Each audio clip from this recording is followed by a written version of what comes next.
ኢትዮጵያ በሚያስገርም ፍጥነት የዲጂታሉን ዓለም እየተቀላቀለች ነው።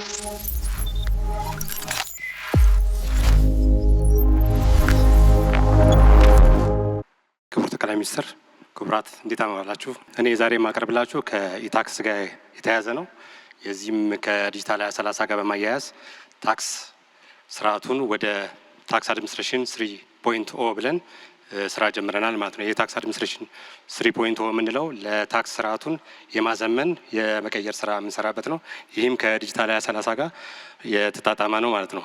ስለዚህ በዋናነት ታክስ ፔሩን ሴንትሪክ አድርገን እንዲሁም ዳታን መሰረት ያደረገ ስርዓቶችን ለመገንባት የሄድን ነው ማለት ነው። ስለዚህ 2025 ምን ሰጠን፣ ምን ለ2030 ግብዓት ይሆናል የሚለውን የተወሰኑ ማሳያዎችን አሳይና አንደኛ ነጋዴው በራሱ ማሳወቅ እንዲችል በኤሌክትሮኒክ ዘዴ የማሳወቅ አቅሙን ከፍ እንዲል ሆኗል። እዚህ እንደምታዩት በቁጥሩ ላይ ከ20 ሺህ በላይ የነበረውን የንግድ በተለይ በፌዴራል ደረጃ የነበረውን 58 ሺህ በላይ በራሱ እንዲያሳውቅ አድርገናል መስል። እነዚህ በሙሉ በኤሌክትሮኒክ ዘዴ እያሳወቀ ያለ የፌዴራል ግብር ከፋይ ነው ማለት ነው። ሌላኛው ከነዚህ ካሳወቁት ውስጥ የግብር ከፋዮች ምን ያህሉ በኤሌክትሮኒክ ዘዴ ክፍያ ይፈጽማሉ የሚለውን ስናይ እንግዲህ የ5 ዓመታትን ዳታ እዚህ ላይ እንደምናየው ከ2013 እስከ 2017 ያለውን 6762 የነበረውን አሁን ከ33 ሺህ በላይ አድርገናል ማለት ነው። ስለዚህ ይሄ የሚያሳየን ዲጂታላይዜሽንን በመተግበራችን ተጠቃሚውም ወደ ሲስተም እየገባ የመጣበት ነው ማለት ነው። ሌላኛው እዚህ ላይ የምናየው አንድ በዚህኛው የፊዚካል የጀመርነው ክሊራንሶችን በኤሌክትሮኒክ ዘዴ የመስጠት ነው ማለት ነው። አሁን የኤሌክትሮኒክ ዘዴ ክሊራንስ የወሰዱ ወደ 46.7 አካባቢ መቱ የግብር ከፋዮቻችንን በፌዴራል ደረጃ ሰጠናል ማለት ነው። በዋናነት እንግዲህ ከተሰጠን ተልእኮዎች አንዱ ደግሞ ያው ግብር የመሰብሰብ ነው። ኢኮኖሚው ከሚያመነጨው የግብር ምን ያህሉን ሰብስበናል ብለን እዚህ 5 ዓመታትን ብናይ የ2013 279.44 ቢሊዮን የነበረውን አሁን በ2017 ባለፈው የዘጋነው ዓመት ከ900 ቢሊዮን ብር በላይ ሰብስበናል ማለት ነው። ስለዚህ እድገታችን እንደምታዩት እዚህ ቁጥር ላይ በጣም ፕሮግሬሲቭ ሆኖ ቀጥሏል። አሁን በዚህ ዓመት ደግሞ ትሪሊየን ለማሳካት በከፍተኛ ሁኔታ እየሰራ እንገኛለን።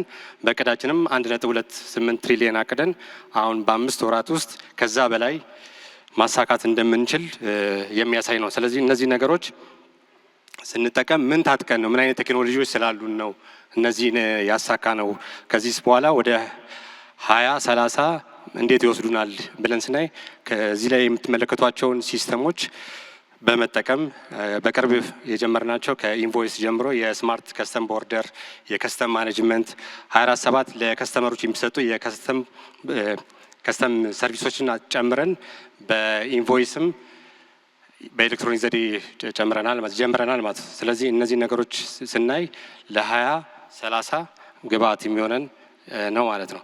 የራሳችን ሲስተም ብቻ በራሳቸው ብቻ ሳይሆን ከሌሎች ተቋማት ጋር በመሆን በማስተሳሰር አብረው እንዲሰሩ አድርገናል ማለት ነው። እዚህ ላይ ከምንመለከታቸው ተቋማቶች የፋይዳን፣ ቴሌብርን ከሀገሪቷ ላይ ከሚገኙ ከሁሉም ባንክ ጋር አስተሳስረን እየሰራ እንገኛለን። እንዲሁም የዶክመንት ማጣራት ስንፈልግ ከዳራስ ጋር ኮሚኒኬት አድርገናል ማለት ነው። ሌላ አሁን በአገር ደረጃ እየተገበርን የምንገኘውን የመሶብ አገልግሎት በአጠቃላይ ባለበት የገቢዎችን ስራ እዛ ተግብረን አገልግሎት እየሰጠን እንገኛለን ማለት ነው። ታክስ አድሚኒስትሬሽን 3.0 ለመድረስ እነዛ ነገሮች ካሉን ምን ብንጨምር ነው፣ ምን ብናካትት ነው፣ ምን ብናሻሽል ነው ስንል አንደኛ በአገር ደረጃ አሁን ከኢንፎርሜሽን መረብ ደህንነትና ከኢትዮጵያን አርቲፊሻል ኢንተለጀንስ ጋር የተጀመሩ የተለያዩ አገር በቀል ሲስተሞች አሉን። እነሱን በማካተት ከዚህ በፊት የተገበርናቸውን ሲስተሞች በአገር ደረጃ አስፍተን ሁሉም በክልልም በመስተዳደሮቹም ላይ ኢምፕሊመንት ተደርገው እነዚህን ታክስ አድሚኒስትሬሽን 3.0 የሚለውን ለማሳካት እንችላለን ብለን እየሰራን ነው ማለት ነው። ለምንድን ነው ይህንን የመረጥ ነው የሚለው ለማሳየት ያህል አንደኛ አሁን ያሉብን ክፍተቶች ለመሙላት፣ ሁለተኛ የታክስ ስርዓታችን ሞር ወደ ታክስ አድሚኒስትሬሽን የሚመጣ ነው። ስለዚህ ከስተመር ሴንትሪክ ወይም ደግሞ በእኛ ኮንቴክስት ታክስ ፔሩ ላይ ስለማይሄድ ስለዚህ ወደ ታክስ ፔየር ሴንትሪክ ለማድረግ ስራዎች እየሰራን ነው። ሌላኛው የታክስ ጋፓችንን የምንሞላበት የሚያሳድግብን ዳታ ድሪቭን የሆኑ ነገሮችን የምንሰራባቸው ናቸው ማለት ነው። ሁለተኛ የስራ ባህላችንን የምንቀይርበት ነው። ወደ 24/7 እንምጣ እያልን አሁን ባለን የስራ 8 ሰዓት ስራ ልናሳካው ስለማንችል እነዚህና የመሳሰሉ ነገሮችን የምንሰራበት ነው ማለት ነው። ምን ጥቅም እናገኛለን ምንድን ነው የሚለውን ለማየት በመጀመሪያ ደረጃ ዲጂታል ፈርስት በማለታችን ብዙ ዳታዎች እያመረትን ነው ማለት ነው።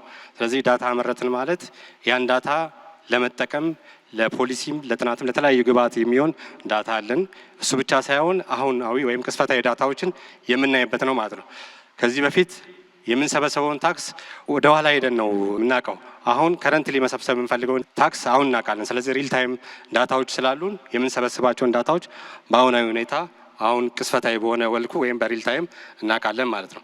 ሌላኛው የታክስ ፔሩ በኩል ስናየው ታክስ ፔሩም በማንኛውም ሰዓት ባለው የኤሌክትሮኒክስ ዲቫይስ ታክስ ኦቶሪቲ ጋር አገልግሎት ማግኘት ቢፈልግ እንዲያገኝ የሚያስችል ስርዓት ነው ማለት ነው።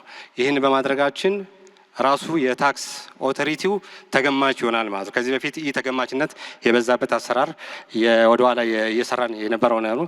እሱ ብቻ ሳይሆን ታክስ ፔሮ ጋር የሚኖረን ግንኙነት ጤናማና ትራንስፓረንሲ እንዲሆን ያደርጋል። ይህን በማድረጋችን በታክስ ፔሮ ብቻ ሳይሆን በታክስ ኦቶሪቲውም ላይ የኦፕሬሽናል ኮስትን የሚቀንስልን ይሆናል ማለት ነው። እንዲሁም እነዚህን ሲስተሞችና ስርዓቱን በማዘመናችን ከታክስ ስርዓቱ ውጭ የሆኑትን ወደ ታክስ መረቡ እንዲገቡ እናደርጋለን። አሁን ያለውንም አሰባሰባችንን እናሳድጋለን። ስለዚህ ታክስ አድሚኒስትሬሽን 3.0 የምንለው ምን ይመስላል የሚለውን ለማሳየት ያህል በሶስት ሌየር እዚህ ላይ እንደምትመለከቱት አስቀምጠነዋል። የታችኛው የምንመለከተው ከታክስ ሩል ጋር የተያያዙትን ነገሮች ከገቨርንመንት ሩሎች የተለያዩ የዲጂታል ፖሊሲዎችን ጨምሮ የሀገሪቷን ሕጎች የተቀመጠበት ነው። በሁለተኛው ሌየር ላይ የምንመለከተው አሁን እየተጠቀምን ያላቸውን ሲስተሞችና እየተገበርን ያላቸው ሲስተሞች ተናባቢ እርስ በርስ ተመጋጋቢ እንዲሆኑ የዳታ ኤክስቼንጆቻችንን ተጠቅመን በእርስ በርስ ብቻ ሳይሆን ከተቋማት ጋር ያለን የሰርቪስ አገልግሎት ዳታ ኤክስቼንጅ በመስራት የምንጠቀምበት ሌየር ሲሆን በዋናነት ታክስ ፔየር ተች ፖይንት ብለን ሌላኛውን ስንመለከት ማንኛውም ታክስ ፔየር ካለበት ቦታ ሆኖ በኤሌክትሮኒክስ ዲቫይስ ሆኖ ታክስ ፔየሩን ታክስ ኦቶሪቲውን ማግኘት ቢፈልግ በቀላሉ አክሰስ አድርጎ የኒኪኪን የምናስወግድበት ይሆናል። ይህንን በማድረጋችን እንግዲህ በቀጣይ አገሪቷ የምታገኘውን ወይም የምታፈራውን ኢኮኖሚ ወደ ገቢ ቀይረን ጥሩ ጊዜ እናሳልፋለን ብዬ አስባለሁ። እግዚአብሔር ያክብርልኝ።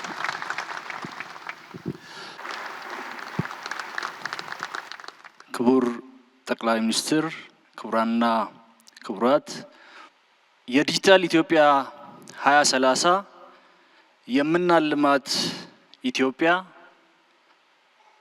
ፈጠራዎቿ በሀገራዊ ማንነት ላይ የተመሰረቱ ወይም ሀገራዊ ማንነትን የሚያንጸባርቁ አካታችነት ደግሞ ይሁነኝ ተብሎ ከጉዳይ የሚወሰድበት ቴክኖሎጂ የሀገራችንን ፕራዮሪቲዎች ሰርቭ የሚያደርግባት ኢትዮጵያ እንደሆነች በግልጽ ተቀምጧል። የዲጂታል ኢትዮጵያ 2030 4 ዋና ዋና ዓላማዎች አሉት። ከነዚህ መካከል ሶስተኛው ዓላማ በስራ ፈጠራ በተሸጋገሩ ስታርታፖችና አነስተኛና መካከለኛ ኢንተርፕራይዞች እንዲሁም ደግሞ በዘመኑ ቁልፍ ሴክተሮች የሚገለጽ አካታች የሆነ ዲጂታል እድገትን ማፋጠን እንደሆነ ተቀምጧል። የዲጂታል ኢትዮጵያ 2030 ስታርታፕን ለስራ ፈጠራ እንደ ኢንጂን፣ ለሴክተሮች ትራንስፎርሜሽን ደግሞ እንደ መሪ፣ ለውጭ ጉዳይ በተለይ ደግሞ ቴክኖሎጂ ቤዝድ ለሆኑ የፎሬን ዳይሬክት ኢንቨስትመንቶችና ኤክስፖርቶች እንደ ዋና አንቀሳቃሽ ነው ብሎ አስቀምጧል። ከስታርታፕ በተጨማሪ ዋናው ቁልፍ ጉዳይ ተደርጎ የተቀመጠው የዲጂታል ስኪል ልማት ጉዳይ ነው። የዲጂታል ክህሎት ልማት ለምን ካልን የዲጂታል ትራንስፎርሜሽን የዲጂታል ክህሎት ይፈልጋል። እየተለወጠ ያለው የስራ ምህዳር አዲስ ክህሎት የግድ ይላል። ፈጠራና አካታችነትም እንደዚሁ ያለ ክህሎት የሚታሰብ ጉዳይ አይደለም። ምርትና አገልግሎቶችን የሚያመነጩ ጀማሪ ቢዝነሶች ወይም ስታርታፖች በምንፈልገው ደረጃ ፍሬ እንዲያፈሩ ክህሎት ወሳኝ የሆነ ስፍራ ይኖረዋል። ሀገራችን በዓለም አውድ ውስጥ ለሚኖራት ተወዳዳሪነት የክህሎት ልማት ጉዳይ ልክ እንደ ዘር ይታያል። ከዛ በተጨማሪ ሀገራችን ኮምፒቲቲቭ የሆነ የዲጂታል ሀብ የመሆን ህልሟን እንድታሳካ እንደዚሁ ከ70% በላይ የሆነውን የሀገራችንን ወጣት በክህሎት አስታጥቀን መጓዝ ስንችል የሚሳካ እንደሆነ በስትራቴጂው ላይ በግልጽ ተቀምጧል። ስትራቴጂው በህፃናትና ወጣቶች፣ በሴቶች እንዲሁም ደግሞ በስታርታፖች ላይ የሚደረግ ኢንቨስትመንት ወሳኝ የሆነ ፋክተር እንደሆነ ያስቀምጣል። ስትራቴጂው 5 ስትራቴጂክ ፒላሮች አሉት። የመጀመሪያው ስትራቴጂክ ፒላር ናሽናል ዲጂታል ስትራቴጂ ነው። በዚህ ውስጥ የተለዩ ቁልፍ እርምጃዎች ወይም ደግሞ ኢኒሼቲቮች አሉ። ሁለተኛው ስትራቴጂክ ፒላር ለነገ ወይም ለመጪው ዘመን የተዘጋጀ ሰራተኛ የሰው ኃይል ማፍራት ነው። ሶስተኛው ስትራቴጂክ ፒላር በመደመር መንግስት በግልጽ እንደተቀመጠው ስርዓታዊ ፍጥነት ማምጣት እንዲቻል የሚያግዘው የዲጂታል ሰርቪስ ትራንስፎርሜሽን ጉዳይ ነው። ይሄን ሁሉ በግብአት ወይም በሰው ኃይል ልማት ፊድ የሚያደርገው የትምህርት ስርዓት ለውጥም እንደዚሁ ቁልፍ የሆነ ስትራቴጂክ ፒላር ተደርጎ ተቀምጧል።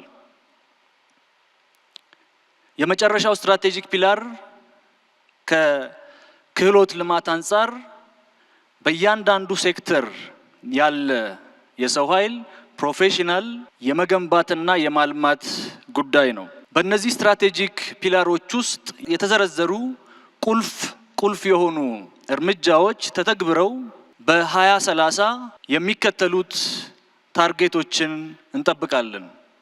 የመጀመሪያው 70% የሚሆነውን የሀገራችንን ዜጋ ዲጂታሊ ሊትሬት ማድረግ፣ 80 እና ከዛ በላይ የሚሆነውን ሲቪል ሰርቪስ ዲጂታሊ ሬዲ እንዲሆን ማድረግ፣ ልክ እንደ ኢትዮ ኮደርስ ባሉ ኢኒሼቲቮች የተገነባ 10 ሚሊዮን ግራጁዌቶችን ማፍራት፣ እንዲሁም ደግሞ በማስተርስ እና በፒኤችዲ ደረጃ የሚወሰድ የዲጂታል አድቫንስድ ፕሮፌሽናልስ ስልጠና እስከ 100,000 እና ከዚያ በላይ ዜጎችን ማፍራት ይጠበቃል።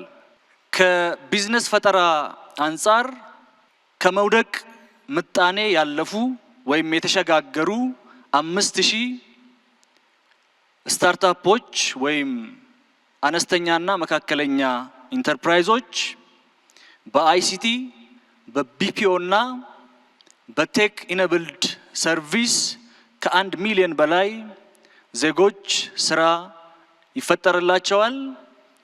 ከዲጂታል ኢኮኖሚ ልማት የምናገኘው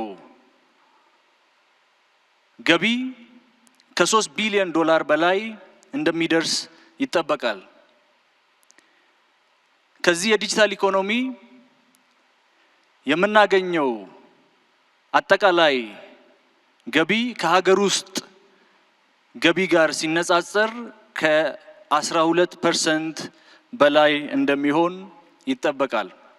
የዲጂታል ኢትዮጵያ 2025 መተግበሩ መሬትን እንደማለስለስ ተደርጎ ይወሰዳል። የተወሰኑ ዘሮችም ተዘርተዋል። መብቀል የጀመሩ አሉ። የዲጂታል ኢትዮጵያ 2030 ቀሪ ዘሮችን ዘርቶ አብቅሎ ኮትኩቶ አርሞ ከዛ የሚገኘውን ፍሬ ሃርቨስት የማድረግ ጉዳይ እንደሆነ እገነዘባለሁ። እጅግ በጣም አድርጌ አመሰግናለሁ።